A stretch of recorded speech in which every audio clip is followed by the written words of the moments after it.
Reality is intuited through the sound, not through the sight. See?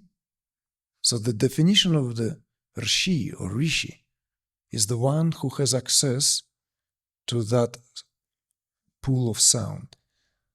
And in that sound, Rishi can recognize, literally recognize, patterns, melodies, notes of things to come.